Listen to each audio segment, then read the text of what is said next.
Future and option trading पर 30% tax. 2 दर्जन कंपनियों के स्टेटस में हो सकता है बदलाव। फिनफ्लुएंसर पर क्या है सेबी का बड़ा फैसला। डीलिस्टिंग के लिए क्या है नई कीमत। चलिए विस्तार में समझते हैं। दोस्तों, शेयर मार्केट का क्रेज आजकल हर यूथ की आंखों में देखा जा सकता है। देश में 31 जनवरी 2024 तक 87 मिलियन लोग ट्रेडर या इन्वेस्टर हैं, जबकि 15 में यही डाटा 17.9 था, यानी सिर्फ 9 सालों में 389% की बढ़ोतरी। और इस बढ़ोतरी का मेन रीजन या कहें लालच माना जाता है F&O, जो क्विक मनी गारंटी करने का साधन है अकॉर्डिंग टू यूथ। और इसी F&O को लेकर सेबी ने कुछ नए नियम बनाए हैं, जिनके आते ही काफी कुछ बदलने वाला है और इवन बदल चुका है, क्योंकि ये नए नियम 3 जून को लागू हो चुके हैं। नए नियम क्या है ये समझने से पहले सेबी क्या है ये समझते हैं। सेबी यानी security and exchange board of India, ये असल में एक रेगुलेटरी बॉडी है जिसे गवर्नमेंट ऑफ इंडिया चलाती है। सेबी का काम होता है म्यूचुअल फंड और स्टॉक एक्सचेंज को मॉनिटर करना,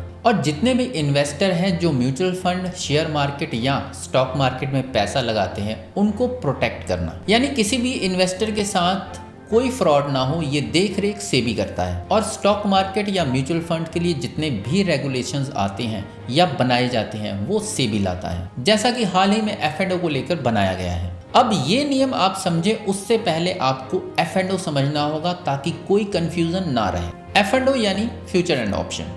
ट्रेडिंग जो होती है वो कई फॉर्म्स की होती हैं, पर मेनली 2 ही तरह की होती हैं। पहली इक्विटी ट्रेडिंग होती है, दूसरी फ्यूचर एंड ऑप्शंस। अब इक्विटी यानी किसी भी नॉर्मल कंपनी के शेयर्स खरीदना और बेचना। बात अगर F&O की है तो F&O डेरिवेटिव मार्केट का हिस्सा है। डेरिवेटिव भी बॉन्ड और इक्विटी की तरह एक फाइनेंशियल इंस्ट्रूमेंट है, और डेरिवेटिव है जिसकी वैल्यू किसी दूसरी चीज पर डिपेंड हो। अब F&O को भी 2 पार्ट्स में डिवाइड करते हैं। पहला फ्यूचर, जिसमें 3 टाइप्स होते हैं, this month, next month, for month. मतलब इसमें स्टॉक की डिलीवरी की एक डेट होती है, और अगर आप फ्यूचर के साथ जाते हैं तो आपको उस पर्टिकुलर डेट को उस स्टॉक की डिलीवरी लेनी पड़ती है। मतलब इसमें स्टॉक की डिलीवरी की एक डेट होती है, और अगर आप फ्यूचर के साथ जाते हैं तो आपको उस पर्टिकुलर डेट पर जाकर उस स्टॉक को खरीदना ही पड़ेगा, या आप चाहे तो जो फ्यूचर कॉन्ट्रैक्ट आपने लिया है उसकी वैल्यू जब ऊपर या नीचे जाए और आपको लग रहा है कि निकाल देना चाहिए, तो आप उसे बेच सकते हैं। और आजकल ज्यादातर मार्केट में ज्यादातर फ्यूचर के साथ जाने वाले ट्रेडर्स यही कर रहे हैं।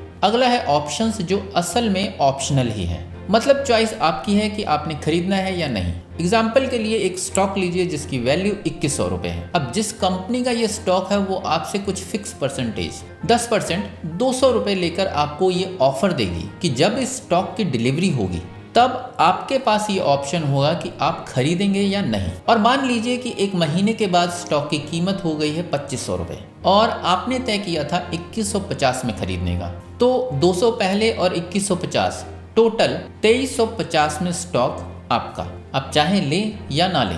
अब हो क्या रहा है कि फ्यूचर एंड ऑप्शंस में जो रेट होते हैं वो बहुत जल्दी जल्दी ऊपर नीचे होते हैं। मतलब 200 का 2000 1 मिनट में भी हो सकता है और 200 का 0 कुछ सेकंड्स में भी। मतलब एक कंपनी है, मान लीजिए रिलायंस, जिसका न्यूज में होने की वजह से शेयर प्राइस पल भर में ऊपर नीचे हो रहा है, इसलिए फ्यूचर एंड ऑप्शंस को जल्दी अमीर होने का शॉर्टकट माना जाता है। मतलब पल भर में डबल, 4, 5 या 100% का फायदा। अब जल्दी अमीर होने की चाहत लोगों को ज़्यादा से ज़्यादा F&O में इन्वेस्ट करने पर मजबूर कर रही है, और ज़्यादा से ज़्यादा लोग इससे जुड़ भी रहे हैं, जो सेबी और स्टॉक मार्केट के लिए चिंता का विषय है। इसलिए हाल ही में सेबी ने अपनी मीटिंग में F&O के प्राइस बैंड में कुछ नियमों में बदलाव किए हैं। जैसे अभी के प्राइस बैंड के जो नियम हैं उनके अकॉर्डिंग फ्यूचर एंड ऑप्शंस का जो कॉन्ट्रैक्ट है वो पिछले दिन की क्लोजिंग प्राइस के 10% के साथ शुरू होता है। इसे पूरे दिन में 5% तक बढ़ाया जा सकता है, बशर्ते ट्रेड 25 हो जिसमें 5 न्यू क्लाइंट कोड शामिल हो। साथ ही स्टॉक में जो मूवमेंट है वो दोनों साइड मिनिमम 9.90% या इससे ज़्यादा भी हो सकता है, जबकि सर्किट लगने के एडजस्टमेंट के बाद 15 मिनट का कूलिंग पीरियड होता है, जिस दौरान बैंड के अंदर ट्रेडिंग जारी रहती है। अब इन नियमों में बदलाव ये किए गए हैं कि 25 ट्रेड जो थे उनकी जगह अब 50 होंगे, 5 यूसीसी की जगह 10 यूसीसी होंगे, और ट्रेडिंग के दोनों तरफ 3 मेंबर्स होने ही होने चाहिए। और प्राइस बैंड को एडजस्ट करने की शर्त कैश मार्केट या किसी भी एक्सचेंज में चालू महीने के कॉन्ट्रैक्ट में पूरी हो जाती है। तो कूलिंग ऑफ पीरियड के बाद सेबी एक्सचेंज में शेयर्स और उनके सभी वायदे कॉन्ट्रैक्ट के लिए प्राइस बैंड एडजस्ट हो जाएगा। इसके अलावा पहले 2 एडजस्टमेंट के लिए 15 मिनट का कूलिंग ऑफ पीरियड था, जिसे 5% तक बढ़ाया गया है। अगले 2 एडजस्टमेंट के लिए 30 मिनट का कूलिंग ऑफ पीरियड के बाद प्राइस बैंड में 3% की बढ़ोतरी होगी।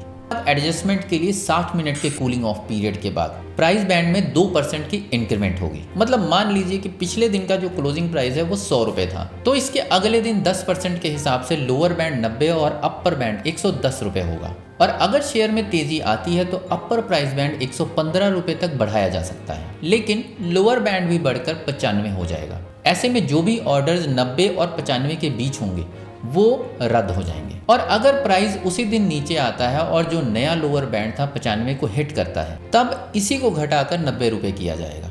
सेबी की आज की बोर्ड मीटिंग में काफ़ी अहम मुद्दों पे बात हुई और काफ़ी अप्रूवल्स भी आए हैं। पहला चीज़ जो है एफएनओ पे है, जो सेबी का कंसल्टेशन पेपर था एलिजिबिलिटी क्राइटेरिया को लेके उसको रिवाइज कर दिया गया है। इसके अलावा एलिजिबिलिटी क्राइटेरिया को लेकर जो कंसल्टेशन पेपर था वो रिवाइज कर दिया गया है और ये रिवीजन पूरे 6 साल के बाद हुआ है और ये रिवीजन भी हायर ट्रेडेड वैल्यू या हायर इक्विटी पर किया गया है। साथ ही इसे कैश मार्केट से लिंक कर दिया गया है। मतलब सीधा सा है, कैश मार्केट और F&O को लिंक कर दिया गया है ताकि F&O और जो कैश मार्केट में डीलिंग होती है वो ना रहे। मौजूदा समय में F&O में करीब 180 कंपनियां लिस्टेड हैं, लेकिन इस नियम के आने के बाद इन सभी कंपनियों के स्टेटस में भी चेंज आने की उम्मीद है। लगभग 2 दर्जन कंपनियों के स्टेटस में बदलाव हो सकता है और जो एग्जिस्टिंग स्टॉक F&O में है उन्हें 3 महीने का क्राइटेरिया दिया जाएगा जिसे उन्हें बीट करना पड़ेगा। साथ ही जो नए स्टॉक लाए जाएंगे उन्हें भी एक फिक्स क्राइटेरिया के तहत लाया जाएगा और उनके पास सभी शर्तें पूरी करने के लिए अराउंड 6 महीने का टाइम होगा। मतलब 6 महीने के अंदर लिक्विडिटी और एवरेज ट्रेडिंग वॉल्यूम के क्राइटेरिया को बीट करना होगा और अगर ऐसा वो नहीं कर पाए तो 6 महीने के बाद ऑटोमेटिकली वो बाहर हो जाएंगे। F&O के अलावा सेबी ने फिनइन्फ्लुएंसर के ऊपर भी बड़ा फैसला लेते हुए कहा है कि कोई भी मार्केट एंटिटीज किसी भी इन्फ्लुएंसर के साथ टाई अप नहीं हो सकती, स्पेशली जो सेबी के साथ रजिस्टर्ड ना हो। और इन्फ्लुएंसर भी सिर्फ नॉलेज दे सकता है, रिकमेंड नहीं कर सकता।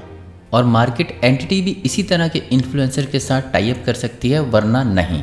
इसके अलावा डीलिस्टिंग को लेकर भी फैसला लिया गया है, लेकिन हाँ ये फैसिलिटी दी गई है कि अगर इन्वेस्टर को अगर प्राइस पसंद नहीं आती है तो अपनी डीलिस्टिंग प्रोसेस में टेंडर ना करें। बाकी F&O अर्निंग पर 30% टैक्स की भी बात की जा रही है, जिनके पीछे सेबी ने रीजंस दिया है। 90% लोगों को ऑप्शंस में ट्रेडिंग करने से नुकसान होता है, कमाई सिर्फ 10% ही होती है।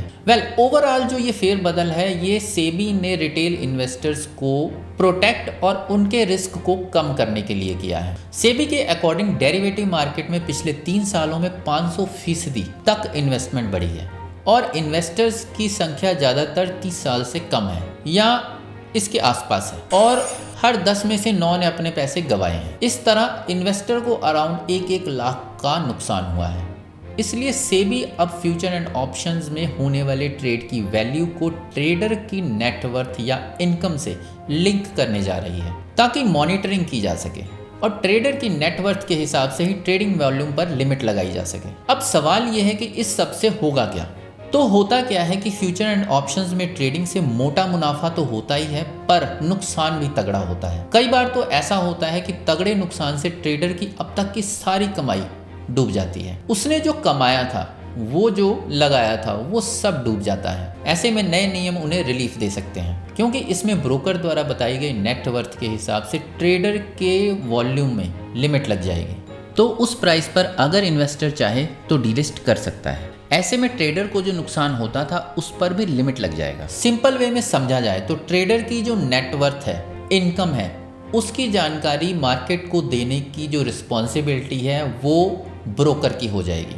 इससे होगा ये कि जो ब्रोकर है वो ट्रेडर की नेटवर्थ इनकम के बारे में स्टॉक एक्सचेंज को बता देंगे, जिसके बाद अलग अलग ब्रोकर फर्म के जरिए फ्यूचर एंड ऑप्शंस में ट्रेडर के एक्सपोजर को मॉनिटर किया जा सकेगा और ट्रेडर की नेटवर्थ के हिसाब से ही ट्रेडिंग वॉल्यूम पर लिमिट लगाई जा सकेगी, जिसके अकॉर्डिंग वीकली ऑप्शंस को भी रिन्यू किया जा सकता है। हालांकि अभी इस पर रिपोर्ट आनी बाकी है। आपको सेबी के ये नए नियम कैसे लगे? कमेंट करके जरूर बताएं और क्या आप भी F&O में इन्वेस्ट करते हैं?